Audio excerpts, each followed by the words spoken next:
Taong 2008, karumal-dumal na pinaslang ang young motivational speaker at businessman na si Travis. Natagpuan ang hubad na katawan nito sa kanya mismong shower. Sa tulong ng isang kamera na naiwan sa crime scene, natukoy ang suspect ng pagpaslang. Ang 27-year-old photographer na si Jody Arias na kanya ring ex-girlfriend. Iginigiit ni Jody na ang nangyari ay isang self-defense. At upang patunayan na siya ay inosente, inilabas sa korte ang mga mahahalay na larawan at usapan sa pagitan ng dating magkarelasyon. Ang kasong ito ay isa sa mga sensational trials na tinutukan ng mundo. Sa dami ng twist at shocking turns, aakalain mong ito ay isang best-selling crime novel. Kaya't kunin ang inyong mainit na kape at simulan na natin ang kwentong krimen ng The Jody Arias Murder Case. Si Jody Ann Arias ay isinilang noong July 9, 1980 sa Wairika, California. Nagmula ito sa isang typical middle-class family. Inilalarawan si Jody ng mga kakilala bilang socially awkward, smart at artistic. Sa murang edad, kinakitaan agad ito ng pagiging rebelde. Habang nasa 8th grade, nahuli si Jody ng kanyang mga magulang na nagtatanim ng marijuana plant. Hindi nag-atubili ang mga ito na isuplong ang anak sa mga pulis. Mula noon ay inilihim na nito ang kanyang mga ginagawa sa kanyang pamilya. Nang maging teenager, nagtrabaho si Jody bilang waitress sa kanilang family restaurant. Pagdating naman ng high school, nag-dropout ito upang i-pursue ang career sa photography. Hilig nitong gawing subject ng kanyang mga larawan ang expression sa mukha ng tao, mga emotional moments at weddings. Gayunpaman, hindi sapat ang kinikita ni Jody bilang photographer at waitress upang makapagbayad ng bills at tustusan ng kanyang mga pangangailangan. Kaya naman naghanap pa ito ng ibang pagkakakitaan.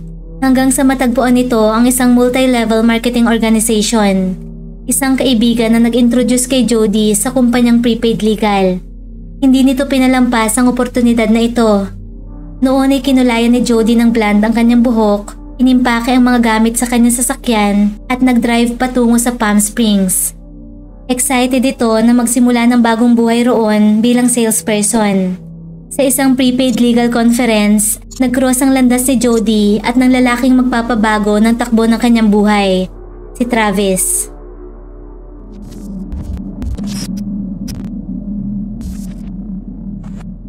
Si Travis ay isang successful young salesman, popular motivational speaker at devout Mormon.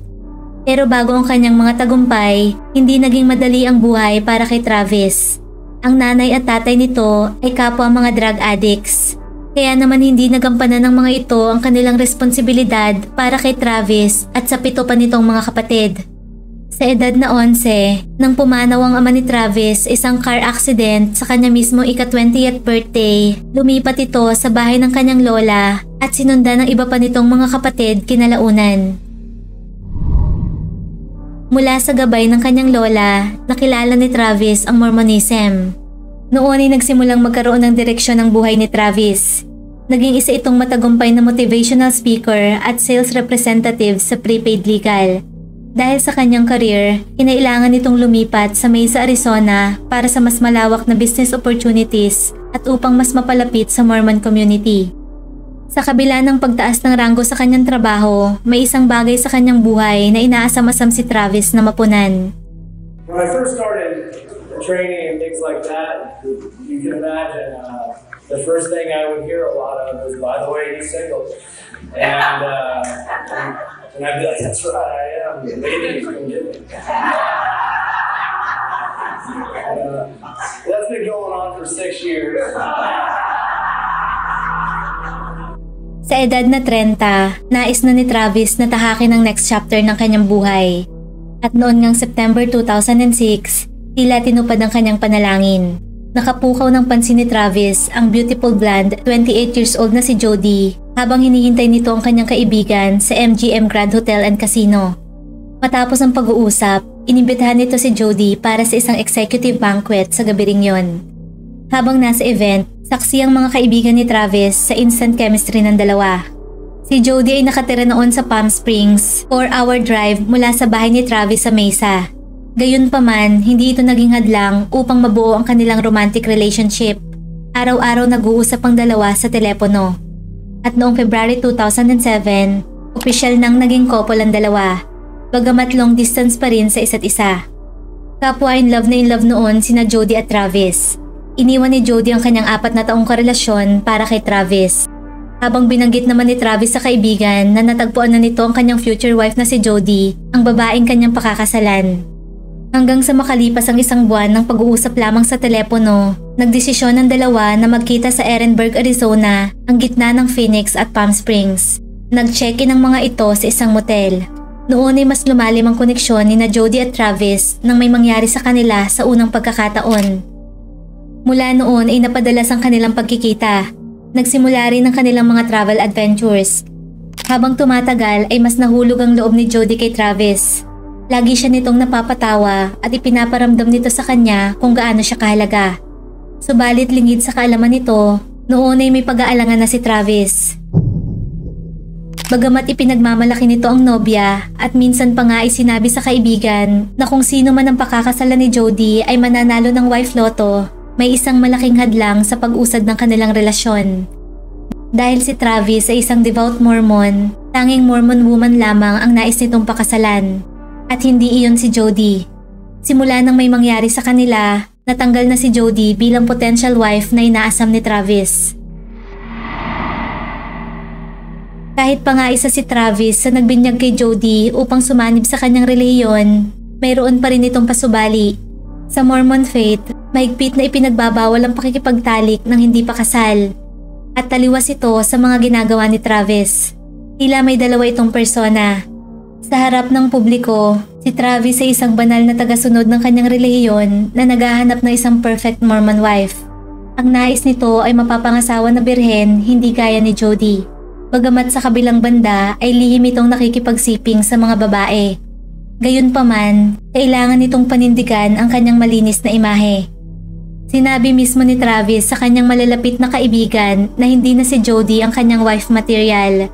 Gayunpaman, hindi man ito pakakasalan, nai-enjoy naman ni Travis ang pakikipagtalik rito. Sa kabila nito, walang kaalam-alam si Jody sa mga iniisip ni Travis. Para kay Jody, si Travis ang lalaking makakatuluyan nito sa harap ng altar. Alam rin ni Travis na sa kanilang dalawa, si Jody ang sadyang higit na seryoso sa kanilang relasyon. Wala itong humpay sa pagtawag at pagte-text sa kanya. Gusto nitong mapatunayan na siyang itinadhana para kay Travis. Lumabas ang pagiging clingy nito sa harap ng kanilang mga kaibigan. Bagay na kinaiilangan naman ni Travis. Sa isang video, ikwinento ni Travis ang nakakakilabot na detalye nang tinutukan nito ng baril ng isang magnanakaw. Kitang-kita kung gaano kalapit si Jody kay Travis. I'm seeing myself face down on this is how you die. Habang tumatagal, mas lumalala ang pagiging possessive ni Jody kay Travis. Parati na nitong binabantayan ang mga kilos ng boyfriend. Minomonitor kung sino ang mga ka-text nito, sinusundan kung saan man magpunta, at minsan nang hinak ang email account nito upang i-forward sa kanya ang emails mula sa kung sino mang babaeng makausap nito. Hindi maiiwasang mapansin kahit ng mga kaibigan ni Travis ang mga kakaibang ikinikilos ni Jody. Nang minsang mag-open up ang mga ito kay Travis ukol sa kanilang pag-aalala sa relasyon nito sa kanyang obsessed na girlfriend, naramdaman ng mga ito na tila may nakikinig sa kanilang usapan. At nang silipin ang pinto, tumambad nga roon si Jody. Baka sa mukha nito ang puot at pagkamuhi sa mga napakinggan. Habang si Travis naman ay katawan na lamang ni Jody ang habol. Upang punan ang mga natatagong pagnanasa nito, ginagawa ni Jody ang lahat ng naisin ng nobyo. At alam ito ni Travis. Batid nito na makukuha pa rin niya ang lahat kahit hindi na sila opisyal na magkarelasyon ni Jody. Kaya naman noong summer ng June 2007, nakipag-split si Travis kay Jody. Subalit gagawin nito ang lahat, may salba lamang ang kanilang pag-ibig. Sa halip na mag-move on, nag-move in si Jody. 2 linggo matapos ang hiwalayan, lumipat si Jody sa Mesa, Arizona, ang parehong bayan kung saan nakatira si Travis. Dahilan upang mas malaya itong makapunta sa bahay ng ex nang hindi nito namamalayan. Nakakapasok ito mula sa garahe gamit ang password ng gate at minsan na ring dumaan sa doggy door at saka natulog sa may sofa sa salas ni Travis. Dahil sa paulit-ulit nitong panloloob sa kanyang bahay, ikinagagalit ito ni Travis. Ngunit minsan, ginagamit rin ito ang pagkakataon upang muling makasas ang kanyang ex-girlfriend. Katunayan, dumating sa punto na kinuha na niya si Jody bilang part-time maid with benefits. Para kay Travis ay laro na lamang ang lahat. Ngunit kay Jody, tila mas lumalim pa ang nararamdaman nito. Pero sa pagkakataong yun ay unti-unti na itong nagpapakita ng karahasan.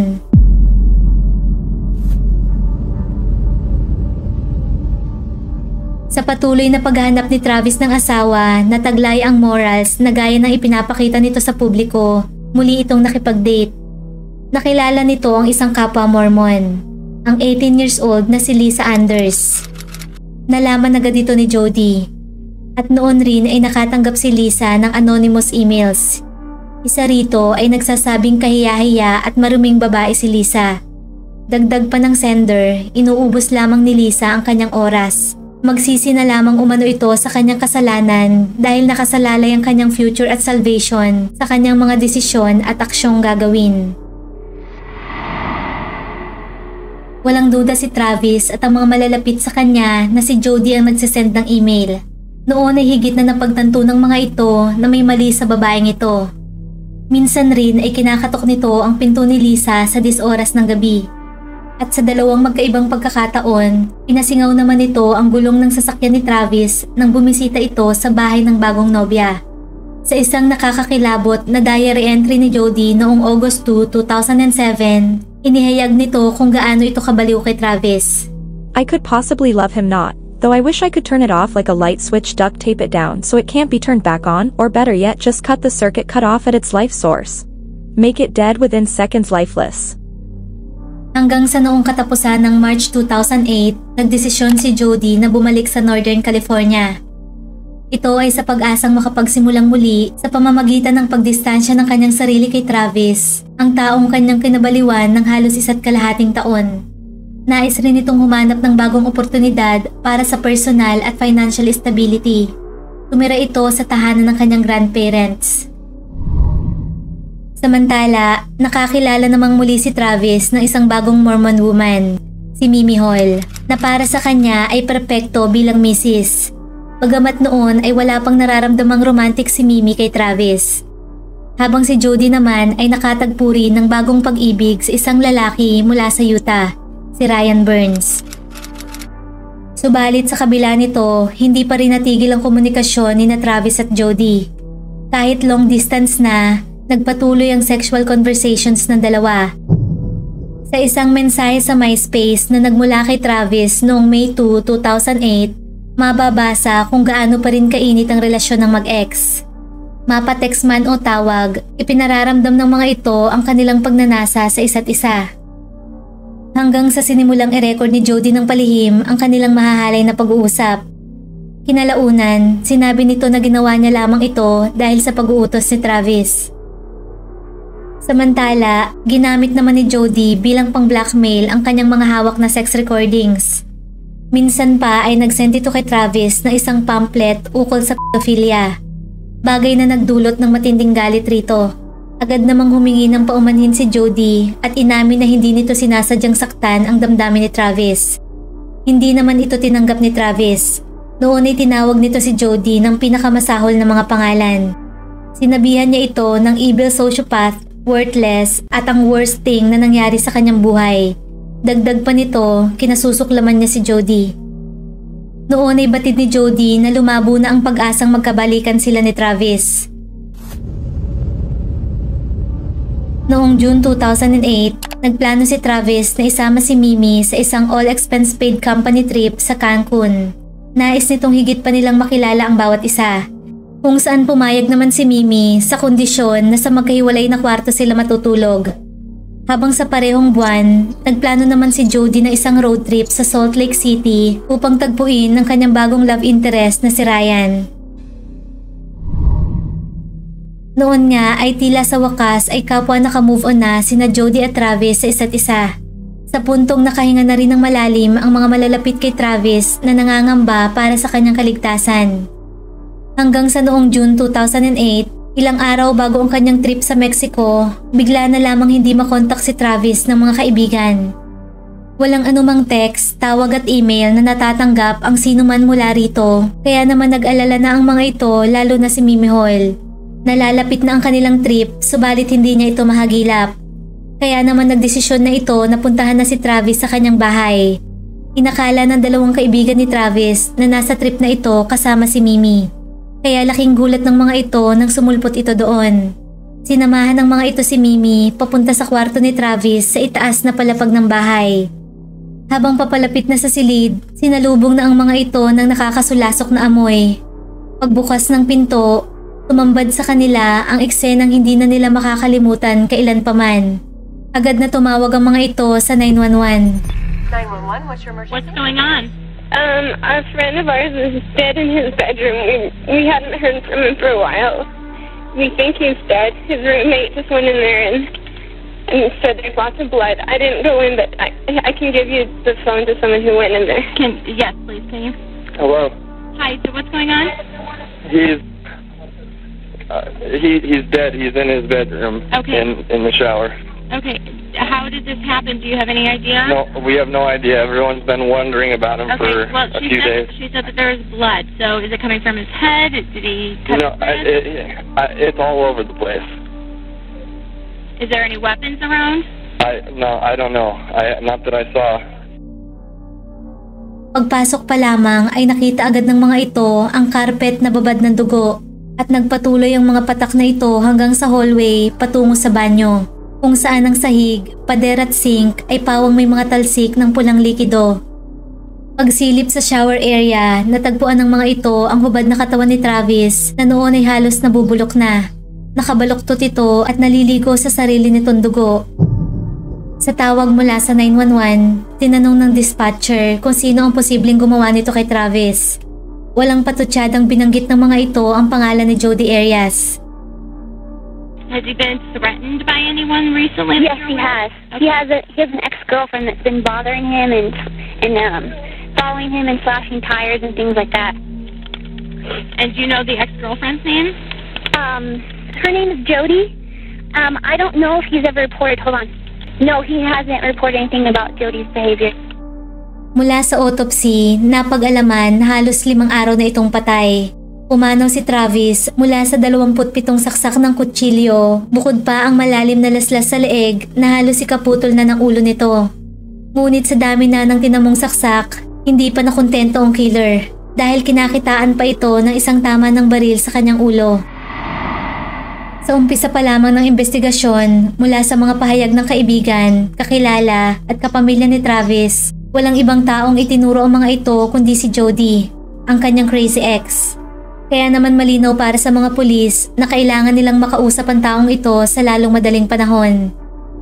Subalit hindi na nahirapan pang hanapin ng mga ito si Jody dahil ito na mismo ang kusang kumontak sa mga otoridad isang araw matapos matagpuan ang bangkay ni Travis. Oh, hey, how are you? Good. I just got a message from one of my patrol officers that you needed to talk to me about something. Well, I just wanted to offer any assistance I might have. I was a really good friend of Travis's. What have you heard so far? I heard that he passed away, and I heard there was a lot of blood. I heard that his roommate found him, or his friend found him, or people were. I'm sorry. So I'm just upset. Nais umano nitong makatulong sa investigasyon dahil malapit sa kanya si Travis. Pero ang katotohanan, nais nitong bumuo ng kwento upang makaiwas sa mga suspesyon. Matapos ang isang buwang pangangalap ng mga ebidensya, nakasuhan na si Jody ng first-degree murder at makalipas ang 6 na araw, noong July 15, 2008, tinungo na ng mga pulis ang tahanan ng lolo't lola ni Jody upang arestuhin ito. Kapansin-pansin na iba na ang anyo nito. Ang dating blonde hair bombshell ay isa ng brunette. Ang pag-aresto kay Jody ang naging hudyat ng pagputok nito sa national news. Naging isa ito sa pinakapinag-usapan at kontrobersyal na trial noong 2000. Dinala si Jody sa Siskiyou County Sheriff's Office para sa kanyang interrogation.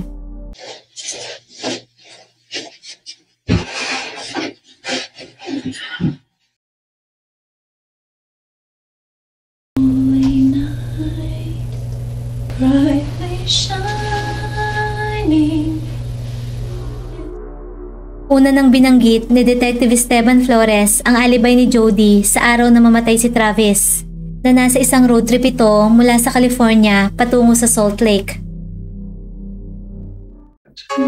I know exactly when it happened. The main thing that I'm looking for, though, is answers. Because I believe that you know some of these details. And I think you can help us. I would love to help you in any way I can. Kampante naman itong sinagot ang bawat katanungan sa kanya. I'm a heavy sleeper and I sleep a lot, so... But you were on the 15 for a while, and you ended up getting off the 15 somewhere. Yeah, I looked at a map, but I'm pretty sure I know where I went. Can I draw you a map? Sure. Subalit nang kwentahin na kung ilang oras ang ginugol ni Jody sa biyahe, lumalabas na may sapat na oras ito upang sadyain ang bahay ni Travis sa Arizona at isagawa ang krimen sa kapuntahan si Ryan Burns sa Utah. 8 hours there, but, well, obviously 3 days, but there's 48 hours. So this trip took you a little over 48 hours there. I have a problem with this trip. Well, I went first, too. Yeah, I know. I know you went down here. I've gone over this trip over and over in my mind and on paper. And even if there's still 20 some odd hours, even if you pulled over to sleep a couple of times. Oh, did I tell you that I got stranded? Yeah. You mentioned that. If you slept for 10 hours, I only slept for like here and here, it would still leave 18 some odd hours or something else. Okay. Ibinulga rin ni Detective Flores na alam nito na pinatay ni Jody ang kanyang cellphone habang nasa biyahe upang hindi matrack. I did not go near his house, aren't there? I pulled your cell records. Your cell phone was turned off between here and here. Well, I didn't turn it off physically, but it died. And then magically you found your charger here? It was packed under the seat of the passenger side. And it was when you were lost, you couldn't. Hanggang sa banggitin na nito ang tungkol sa mga larawan ni Travis. Travis's house. You guys had a sexual encounter, which there's pictures. I know you know there's pictures because I have them. Mula sa pag-iimbestiga sa bahay ni Travis, natagpuan ng mga pulis ang isa sa pinakaimportanteng piraso ng ebidensya para sa kaso. Ang kamera na nakita sa loob ng washing machine nito.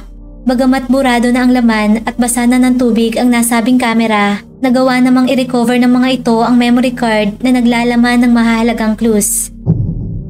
Laking gulat ng mga ito sa pictures na nakuhanan. Tila naging boses ito ni Travis sa paglutas ng kanyang sariling kaso. I can show you some of these pictures. You want to see the pictures? I mean, I am curious. Travis would never go for that. Soon after you on his bed. May time at date stamp ito, kaya't nalaman ng mga pulis ang eksaktong timeline ng mga pangyayari bago at matapos ang pagpaslang kay Travis. Karamihan sa mga larawan ay ang hubad na katawan ni na Jody at Travis. Malinaw na nagpapakita na hindi lamang naroroon si Jody sa bahay ni Travis kundi may nangyari rin sa dalawa bago ang murder. That's you. I wanted to cover you up because that's you. All of you. That looks like me. That is you.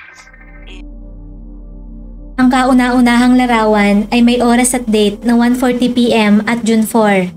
Habang ang picture sa shower noong 5:29 PM ang itinuturing na huling kuha ni Travis ng buhay ng araw na yon. Ang mga sumunod na larawan matapos yon ay nagpapakita ng katawan ni Travis na puno na ng dugo habang nakasalampak sa sahig ng bathroom. Samantala, ilan naman sa pictures ay blurred at tila aksidente lamang na nakunan. Ilan rito ay ang kuha ng kisame at pinto ng banyo. Subalit isa sa mga ito ang naging key evidence laban kay Jody. Makikita ang isang paa sa bandang harap ng picture na ang background ay ang dugo ang katawan ni Travis na tila kinaladkad sa sahig. That is not my foot. Those are your pants. Nabanggit rin ng detective ang nakuhang buhok sa crime scene na tugma kay Jody. Nakita rin ang isang madugong print ng palad sa dingding ng hallway ng banyo na tugma sa parehong DNA ni na Jody at Travis. You can be honest with me, Jody. I was not at Travis's house. I was not. We have your blood at the scene. We have your hair with blood at the scene. Your left palm print at the scene. In blood. Subalit sa kabila ng bawat ebidensyang inilatag kay Jody, mayroon itong naging sagot. Pilit nitong itinatanggi na may kinalaman ito sa murder. Well, I can explain the blood and the hair. I don't know about my left palm print. How can you explain the blood and that? Well, the hair. There's hair everywhere. And probably every square inch of that house. My hair. You sweep it, you'll get hair everywhere. Matapos ang 3 oras ng interogasyon, hindi pa rin umamin si Jody sa krimen. There's no doubt in my mind that you did this. None. So you can go until you're blue in the face and tell me you weren't there and you had nothing to do with it. I won't believe you. There's no reason for it. There's no reason why. There's no reason I would ever want to hurt him. You do have the right to remain silent. Okay, anything you say may be used against you in a court of law. Do you understand these rights? Yes. Nang iwan saglit si Jody ng investigador, nagpatuloy ang mga weirdong ikinilos nito. Kinanta nito ang Holy Night, nagkalkal ng basurahan, nag-headstand sa dingding, tumawa na mag-isa at kinausap ang sarili. Kinabukasan, sa sunod na interview ni Jody, tila nang iba ang ihip ng hangin. Binago nito ang mga nauna na nitong pahayag. Inamin na nito na naroon nga ito sa bahay ni Travis sa araw ng kamatayan nito. Habang kinakausap, hindi nito pinapansin ang bawat katanungan sa kanya. Sa halip, makikita itong may iniisip o inaalala. At saka paulit-ulit na tinanong kung pwede nito makita ang mga larawan. I'm just trying to think. I just feel like it might help me piece some things together. And this is more of a selfish reason. I think it might give me some sense of closure. Can I please see those photos? Is there any way I can see those pictures? Sa pagkakataong yun, sinabi ni Jody na noong June 4, nagtungo ito sa bahay ni Travis at noon ay may nangyari sa kanilang dalawa. Habang nagpo-photoshoot, bigla umanong sumulpot ang dalawang nakamaskarang intruders. Malinaw umano na ang target ng mga ito ay si Travis.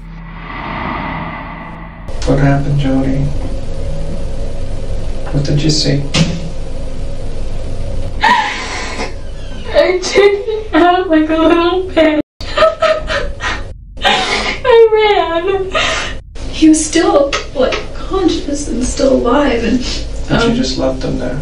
no, I ran into the closet, and he stopped me. And Hindi nito gaanong maalala ang bawat detalye, subalit ang natandaan nito ay nang tumakbo siya patungo sa closet.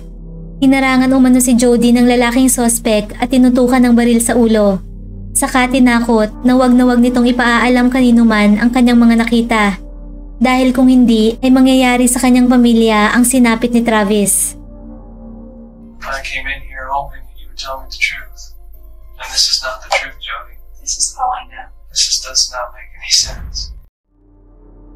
Habang papalapit na ang trial nito sa ikatlong pagkakataon, muling iniba ni Jody ang kanyang pahayag. Inamin na nito na siya mismo ang pumatay kay Travis. At mula sa confession na ito, kaakibat nito ang isang mabigat na parusa, ang kamatayan. Hindi na ito kaso lamang ng kung sino ang suspect kundi bakit niya ito ginawa. Ginamit ni Jody ang self-defense bilang motibo sa pagpatay.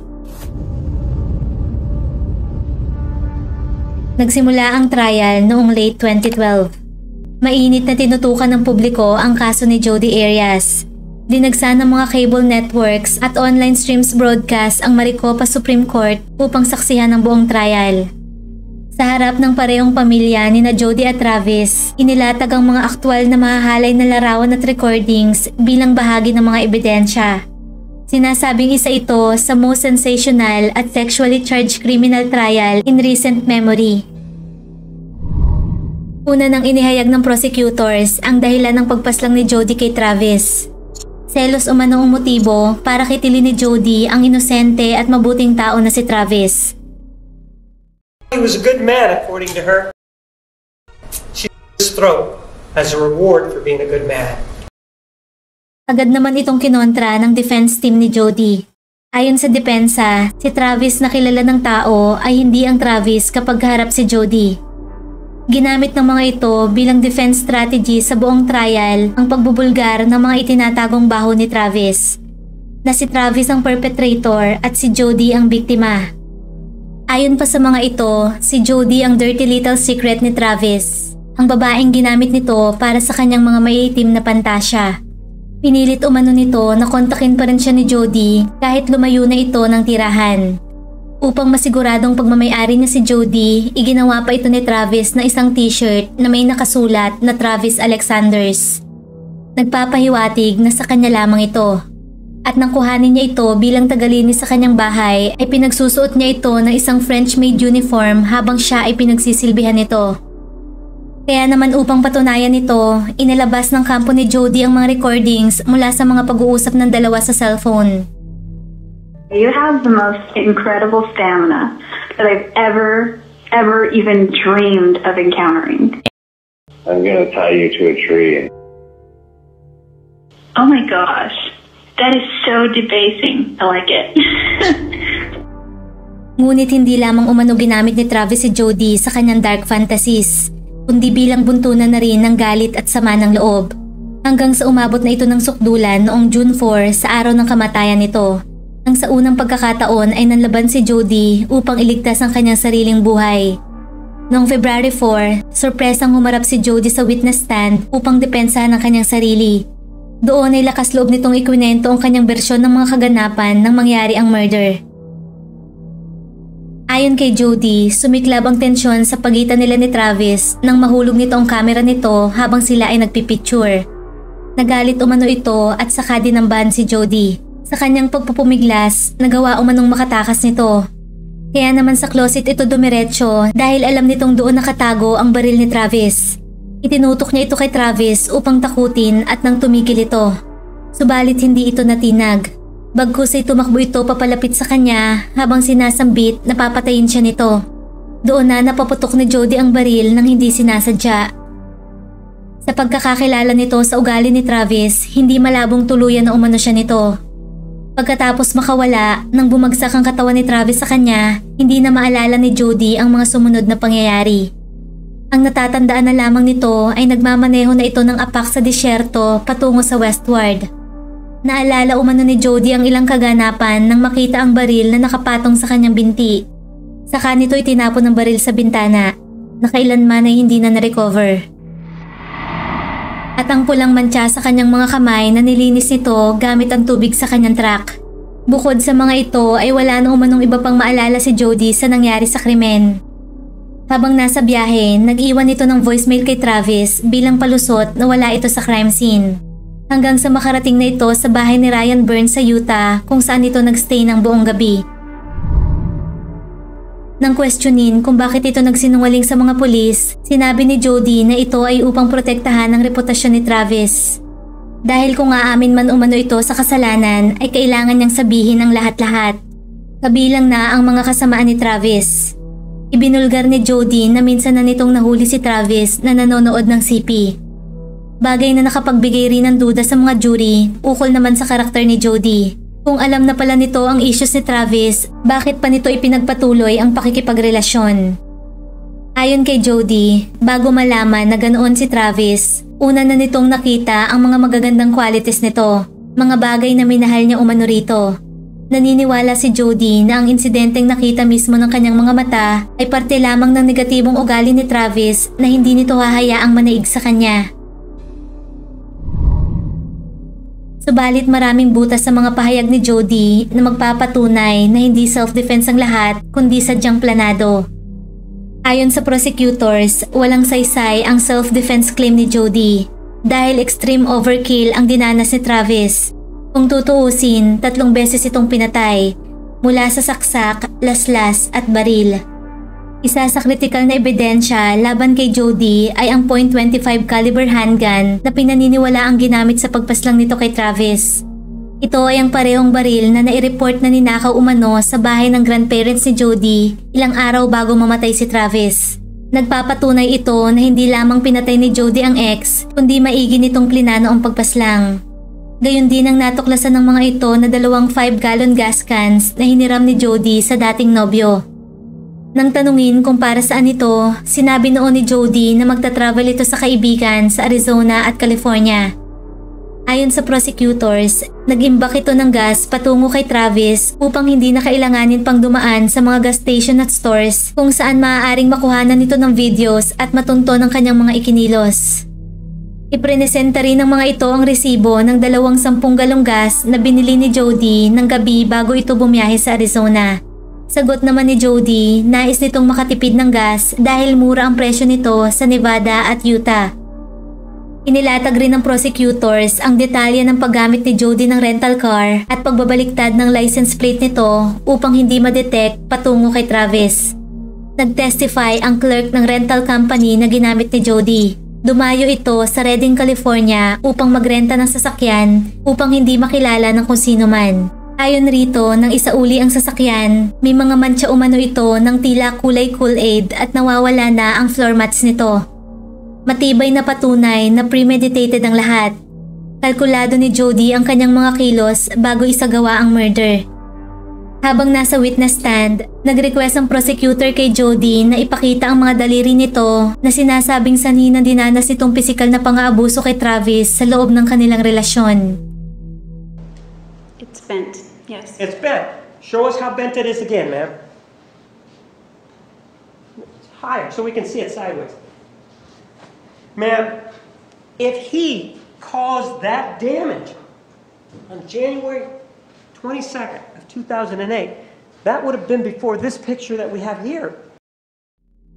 Subalit naglabas ang prosecutors ng kuhang larawan ng mga kamay ni Jody ilang linggo lamang bago ang murder. Normal ito at walang problema. Suspetsya ng mga ito nakuha lamang ni Jody ang injury nang mangyari ang krimen. Ipinilit naman ni Jody na bali ang daliri nito at hindi lamang masyadong halata sa picture na inilahad. Noong May 8, 2013, inilabas ang hatol ni Jody na guilty sa kasong first-degree murder. Dahil aminado si Jody na pinatay nito si Travis, ang tanging pagdidesisyonan ng jury ay kung mahahatulan ba ito ng death penalty. Sa ilalim ng batas ng Arizona, kailangan ng 12 boto na yes to death penalty mula sa 12 jurors. Para sa mga nakasubaybay sa trial, malinaw na slam dunk case ito. Magiging madali ang hatol dahil sa dami ng ebidensya laban kay Jody. Noong May 23, 2013, isinagawa ang penalty phase. 7 fine, both premeditated and felony. Signed, foreperson. Is this your true verdict, so say you want it all? Ladies and gentlemen, the clerk is now going to ask each of you a question. Please answer yes. Bigo ang mga jurors na humantong sa isang unanimous decision. 8 sa mga ito ang bumoto ng death penalty habang 4 naman ang salungat rito. Naniniwala ang ilan sa mga ito na si Travis ay emotionally abusive. Kaya naman noon ay nakaligtas si Jody sa kamatayan. 20 minutes matapos ang hatol, agad na nagpa-unlock si Jody sa isang interview. Doon ay ipinahayag nito na mas pipiliin nito ang sentensyang kamatayan dahil katumbas nito ay kalayaan. I said years ago that I'd rather get death than life, and that still is true today. I believe death is the ultimate freedom, so I'd rather just have my freedom as soon as I can get it. Subalit makalipas lamang ang ilang araw, nagbago ang isip ni Jody. Noon ay nagpahiwatig ito na gusto pa nitong mabuhay alang-alang sa kanyang pamilya. Bago ang sentensya, nagpa-unlock ito ng interview kay Ryan Owens ng ABC. Sa ikalawang trial, nagmakaawa naman si Jody para sa kanyang buhay sa harap ng jury. Inisa-isa nito ang mga magagandang bagay na plano nitong gawin kapag nabigyan ng pagkakataong mabuhay. Balak rin nito na magbenta ng isang t-shirt na may nakasulat na survivor. Mapupunta umano ang kikitain nito sa mga kapwa nito na biktima ng pang-aabuso. This is the t-shirt, which 100% of the proceeds go to support non-profit organizations which also assist other victims. Noong March 5, 2015, inilabas ang desisyon ng jury. Lahat ay nakaabang kung mabibigyan na ba ng katarungan ang brutal na kamatayan ni Travis. Ang resulta, isa na namang deadlock jury. 11 jurors ang sang-ayon sa death penalty habang may nag-iisang sumalungat rito. At noon ay muli na namang nakaligtas si Jody sa kamatayan. Sa halip, nahatulan nito ng habang buhay na pagkakakulong nang walang posibilidad ng parol. Bukod pa rito, inutusan si Jody na magbayad ng halagang $32,000 sa pamilya ni Travis. Matapos ang conviction at sentencing, nakatanggap si Jody ng kaliwat kanang media attention. Mula sa TV interviews, magazines, books, movies at documentaries. Patuloy nitong pinanindigan na siya ang biktima.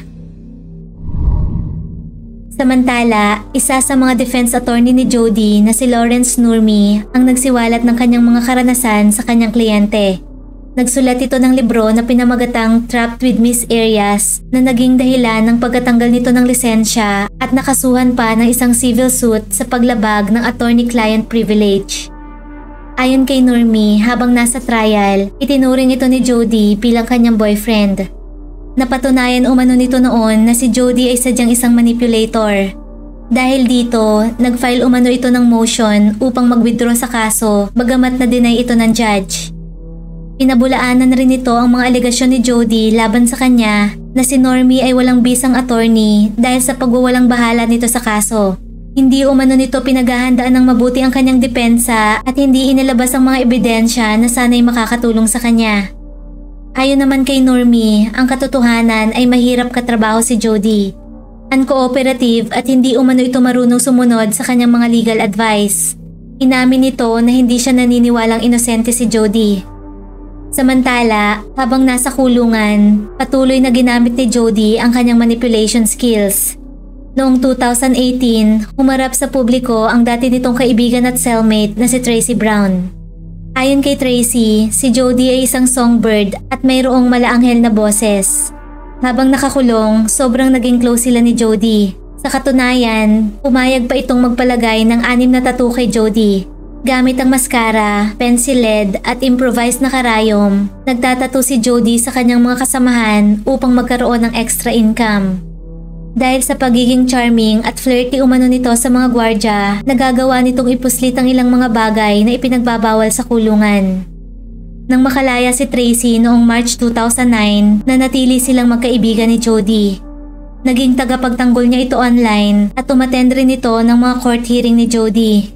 Hinawakan rin ito ang social media account ng kaibigan upang ipakita ang mga art nito sa kanyang fans at ipaalam ang mga librong kanyang binabasa sa kasalukuyan. Nagbago umano ang lahat noong 2016 nang makausap nito ang pamilya ni Jody.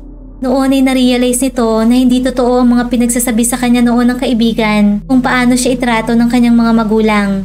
Dumating rin sa punto na inutusan siya ni Jody na magsulat ng mga paninira sa internet laban kay Mr. and Mrs. Arias. Hindi niya ito nagustuhan kaya naman noon ay tinapos na nito ang kanilang pagkakaibigan. Isiniwalat rin ito na inamin sa kanya ni Jody na hindi si Travis ang plano nitong patayin noong June 4 kundi ang bago nitong nililigawan na si Mimi. Minsan na rin umanong sinabi sa kanya ni Jody ang plano nitong pagpapakamatay na isa rin sa dahilan kaya pumayag siyang lagyan nito ng tattoo. Subalit napagtanto ni Tracy na ang lahat ay pawang kasinungalingan lamang. Naniniwala si Tracy na ginamit lamang siya noon ni Jody at tinawag pa itong pure evil. Sa kabila nito, may ilang tao pa ring nananatili sa panig ni Jody, gaya ng kanyang mga magulang. Bagamat noong una ay inahayag ng mga ito na may mental problem si Jody at posibleng pinatay nga nito si Travis, sa huli ay sinuportahan pa rin nila ito. Sa paglipas ng mga taon, patuloy na gumawa ang mga ito ng paraan upang makapag-apela si Jody sa kaso. Gaya ng paglulunsad ng mga ito ng site na Justice for Jody, kung saan nagkaisang komunidad ng mga naniniwalang inosente si Jody. Nakatanggap ang mga ito ng donasyon mula sa mga supporters ni Jody na gagamitin kung magkaroon man ng pagkakataong makapila ito. Ilan rin sa mga fans ni Jody ang bumibili ng mga artworks nito. Hanggang sa huling hininga ng kanyang ama noong 2017, inalala pa rin nito ang anak na si Jody. 9 na taon na ang nakakalipas mula nang mahatulan si Jody ng habang buhay na pagkakakulong. Ilang beses itong nag-file ng appeal subalit na-reject ang mga ito. Sa kasalukuyan ay 43 years old na ito at nananatili sa Perryville Prison sa Arizona kung saan nagtatrabaho ito roon bilang library aide simula pa noong 2018.